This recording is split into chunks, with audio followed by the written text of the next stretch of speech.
Hello everyone, हामी कुरा गरिरहेको छौँ बीबीएस थर्ड इयरको foundation of financial system in नेपालको पहिलो च्याप्टर इन्ट्रोडक्सनको, जसमा पहिलो पार्टमा हामीले कम्पोनेन्ट्स अफ फाइनेन्सियल सिस्टमको दुईवटा कम्पोनेन्ट पढिसकेका छौँ।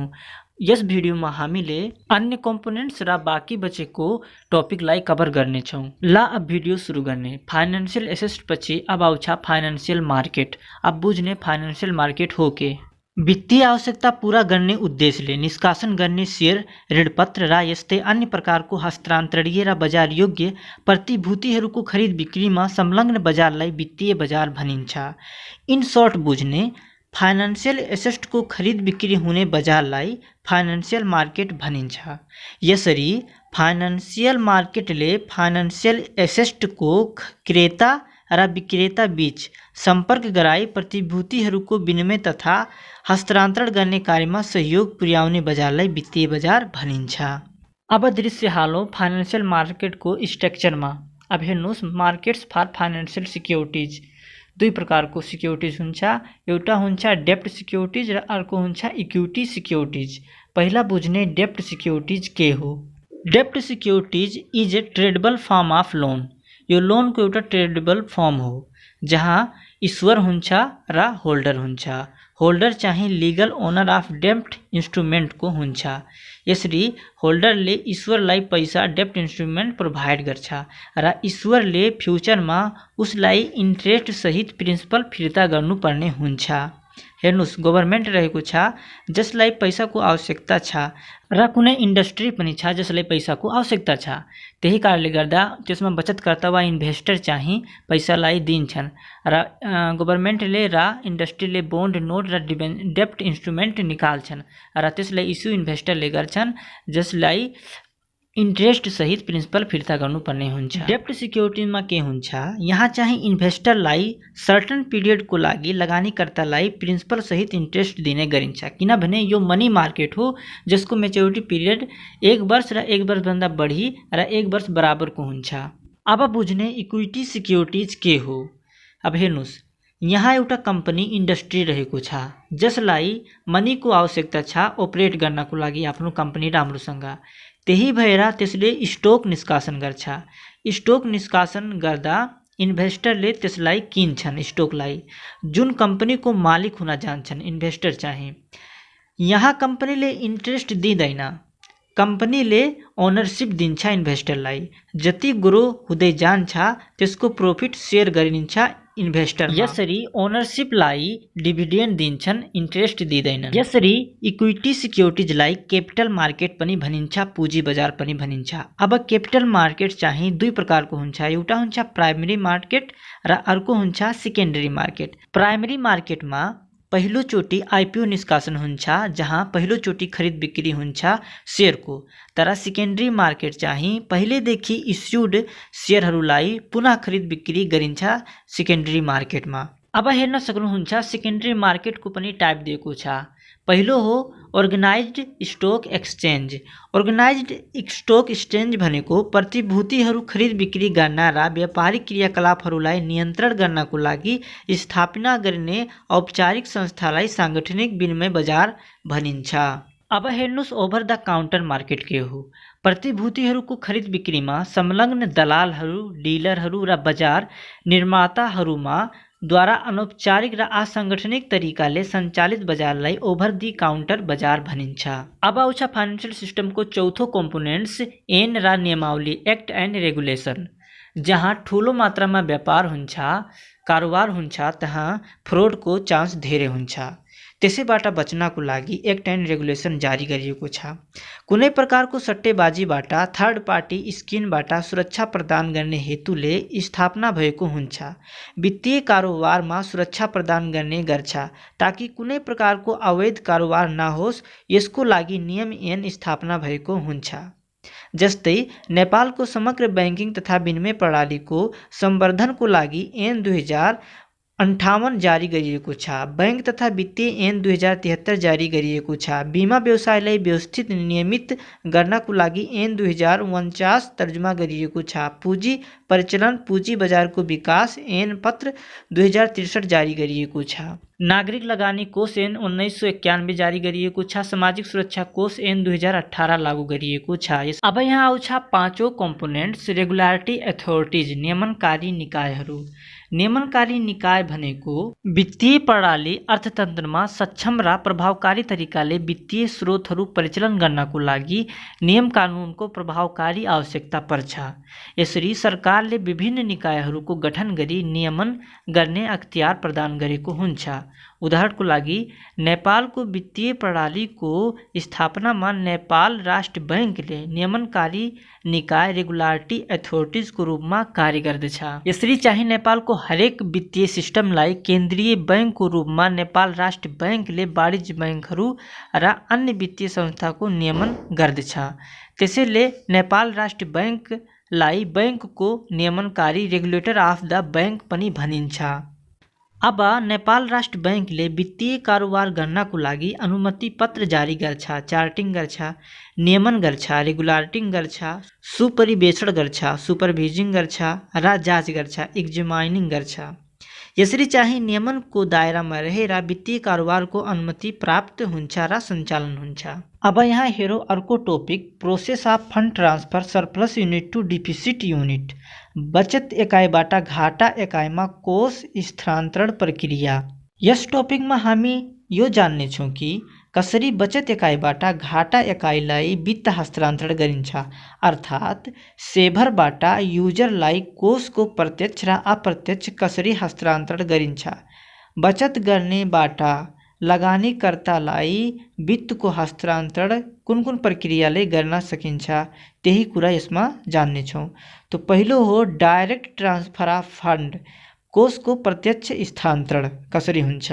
एकातर्फ सरप्लस युनिट जसले बचत गर्छ र अर्कोतर्फ डिफिसिट युनिट जसले लगानी गर्नुपर्ने हुन्छ।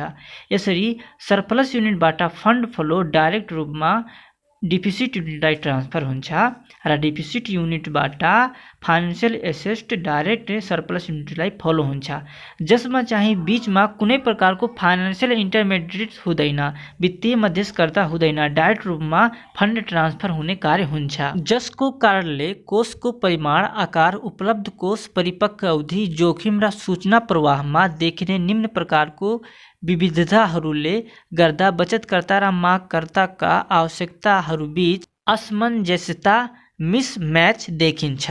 जस्तै कोषको आकार, कोषको प्रयोगकर्ता चाहिँ ठुलो धनराशिको माग गर्छन् तर प्रत्यक्ष बचतकर्ता ठुलो धनराशि एउटै सङ्गठन बचत गर्न इच्छुक हुँदैनन्। परिपक्व अवधि, कोषको प्रयोगकर्ता लामो समयको लागि कोषको माग गर्छन् तर बचतकर्ता आवश्यक परेको बेला कोष फिर्ता लिन चाहन्छन्। तेस्रो जोखिम, बचतकर्ता जोखिम रहितमा लगानी गर्छन् तर व्यवसायीहरू प्रतिफल बढी गर्नको लागि जोखिमयुक्त कार्यमा लगानी गर्छन्। सूचना, सानो सानो बचतकर्ता सूचनाको पहुँचबाट टाढा रहन्छन् र सूचना उपयुक्त हुँदैन। अब यहाँ अर्को आउँछ इनडाइरेक्ट ट्रान्सफर अफ फन्ड, कोषको अप्रत्यक्ष स्थानान्तरण। यसमा के हुन्छ, एकातर्फ सरप्लस युनिट हुन्छ र अर्कोतर्फ डिफिसिट युनिट हुन्छ र बीचमा हुन्छ फाइनेन्सियल इन्टरमेडिएटरिज। यसरी चाहिँ सरप्लस युनिटबाट फन्ड फाइनेन्सियल इन्टरमेडिएटरिजमा जान्छ र फाइनेन्सियल इन्टरमेडिएटरिजबाट फन्ड डिफिसिट युनिटलाई जान्छ। यसरी डिफिसिट युनिट फाइनेन्सियल एसेट प्रवाह गर्छ फाइनेन्सियल इन्टरमेडिएटरिजलाई र फाइनेन्सियल इन्टरमेडिएटरिजबाट फन्ड फाइनेन्सियल एसेट सरप्लस युनिटलाई दिन्छ। अब वित्तीय मध्यस्थकर्ताका कार्य र भूमिकाहरू, function and role of financial intermediate. बचत एकाइबाट वित्तीय मध्यस्थकर्तामा फन्ड जान्छ र वित्तीय मध्यस्थकर्ताबाट फन्ड लगानी एकाइलाई जान्छ। यसरी अर्थतन्त्रमा बचत एकाइबाट प्रयोगकर्तामा कोषको स्थानान्तरण गर्ने कार्यमा वित्तीय मध्यस्थकर्ताको महत्त्वपूर्ण भूमिका रहन्छ। यसको अलावा मध्यस्थकर्ताको धेरै भूमिका रहन्छ। प्रतिभूतिहरूको खरिद बिक्री र मूल्य निर्धारण गर्ने अन्य धेरै कार्यहरू पनि हुन्छन्, जुन चाहिँ विस्तारमा हेरौँ। वित्तीय मध्यस्थकर्ताको भूमिका पहिलो नम्बर हो कारोबारबाट लागतमा न्यूनीकरण, रिडक्सन ट्रान्जेक्सन कस्ट। कसरी यो ट्रान्जेक्सन कस्टलाई घटाउ छ। मानौ मलाई कहीँ आफ्नो पैसा लगानी गर्नु छ भने मैले कुन कम्पनी उत्तम छ लगानीको लागि भने मैले विश्लेषण गर्छु, छानबिन गर्छु, सूचना सङ्कलन गर्छु। यसरी मलाई त्यो महँगो हुन जान्छ, धेरै नै खर्चिलो हुन जान्छ। तर वित्तीय मध्यस्थकर्ता चाहिँ धेरै नै विज्ञ भएको सङ्गठन हो जहाँ एनालाइटिकल टिम हुन्छ र एकसाथ धेरै बचतकर्ताको पैसा सङ्कलन गर्छ। त्यसैले उसलाई खर्चिलो पर्दैन र सूचना प्रवाह गर्नमा यसरी वित्तीय मध्यस्थकर्ता चाहिँ कारोबारको लागतमा कमी ल्याउँछ। दोस्रो हो विविधीकरणद्वारा जोखिम न्यूनीकरण, रिडक्सन रिस्क थ्रू डाइभर्सिफिकेसन। एकभन्दा बढी कम्पनीहरू वा क्षेत्रमा लगानी गर्नलाई लगानी विविधीकरण भनिन्छ, डाइभर्सिफिकेसन भनिन्छ। मानौ एउटा वित्तीय मध्यस्थकर्ता रहेको छ, उसले पुरै रकम एउटै ठाउँमा लगानी गर्यो भने पैसा डुब्ने चान्स धेरै रहन्छ। तर एकभन्दा बढी ठाउँमा लगानी गर्यो भने एक ठाउँमा नोक्सान भयो भने अर्को ठाउँबाट पूर्ति भइहाल्छ। यसरी चाहिँ धेरै ठाउँमा लगानी गरी जोखिमलाई न्यूनीकरण गर्छ वित्तीय मध्यस्थकर्ताले। तेस्रो रहेको छ वित्तीय सम्पत्तिको रूपान्तरण गर्ने, ट्रान्सफर्मिङ द फाइनेन्सियल एसेट। जस्तै कि मानिस हुन्छ हैन, उनीहरूले आफ्नो पैसा या कोष भनौँ वित्तीय मध्यस्थकर्तालाई दिन्छन्, अर्थात् त्यहाँ सेभ गरी हाल्छन् अथवा इन्भेस्ट गरी हाल्छन्। यसरी वित्तीय मध्यस्थकर्ताको यो जिम्मेदारी हुन्छ कि त्यो कोषलाई सेफली लगानी गरोस् ताकि बेहतर प्रॉफिट होस्। यसरी जम्मा भएको कोषलाई वित्तीय मध्यस्थकर्ताले विभिन्न वित्तीय सम्पत्ति खरिद गर्छ जसमा रिस्क हुँदैन र रिटर्न पनि बेहतर हुन्छ। अब चौथा यहाँ आउँछ elevation of adverse selection and moral hazard, प्रतिकूल छनौट तथा जोखिम निवारण। यसमा के हुन्छ, जुन व्यक्ति फर्म कम्पनी ऋण लिने गरेको छ के त्यो असल छ कि खराब छ? खराब छ भने ऋण फिर्ता गर्न असक्षम हुन्छ। ऋणदाता जुन प्रयोजनको लागि ऋण लिइराखेको छ के त्यो सत्य हो भन्ने कुराको जाँच पडताल गरेर वित्तीय मध्यस्थकर्ताले प्रतिकूल वातावरणको छनौट गर्छ र जोखिमलाई निवारण गर्दछ। पाँचौँ रहेको छ मेच्युरिटी इन्टरमेडिएसन, समयावधि मध्यस्थता।